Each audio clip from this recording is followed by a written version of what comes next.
So we all know that Dodge is discontinuing the Hellcat Challenger and Charger after this year, which is unfortunate. So I decided to go ahead and give the Charger a challenge by challenging it against another supercharged sedan. So our contender against the Dodge Charger is none other than the Cadillac CT5 V Blackwing. That's quite a long name, and it's quite cool. Both of these cars come with a 6.2 liter supercharged V8, and Cadillac puts down a very respectable 668 horsepower. Okay, putting down 668 horsepower. But then Dodge looked at that, laughed, and then went ahead and cranked theirs up to 797 horsepower. Good God. Next, we have the torque, 659 foot-pounds of torque from the Cadillac versus the Redeyes, again, dominating 707 foot-pounds of torque. Where Dodge is not dominating is in the weight category though. I was actually kind of surprised about this. Usually Cadillacs are obviously luxury, and luxury usually means weight. Cadillac is slim and trim, and in his three-piece suit at only 4,092 pounds. That's not bad.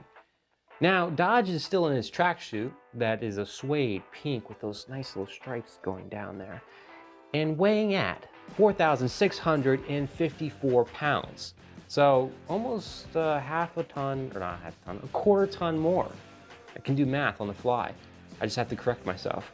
The red lines for both of these are basically the same. 6,500. Obviously, it's a V8, it's push rod, there's not much you can do with it. But here is where it gets really interesting. We have the 0 to 60 for both of them.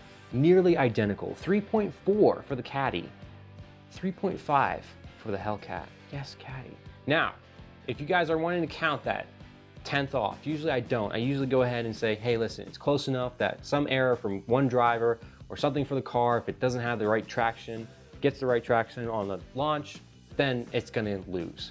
So I usually go ahead and give it to both of them. Let's say you wanna go ahead and give it to the Caddy in this one, because it is a 1/10 of a second faster.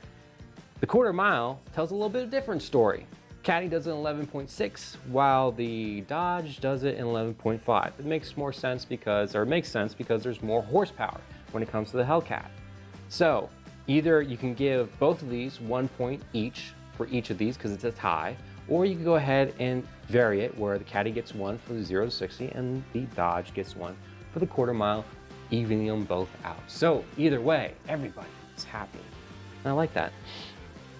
Now, you may not be happy when you hear about the price. $96,565 for the Caddy versus $88,140 for the Dodge. Now, here's where it really does make a difference. This is what I think is pretty interesting. Some people are like, I don't care, and I totally understand. Dodge does not allow you to get this in a manual. Go figure, 797 horsepower. The crazy bastards at Cadillac do.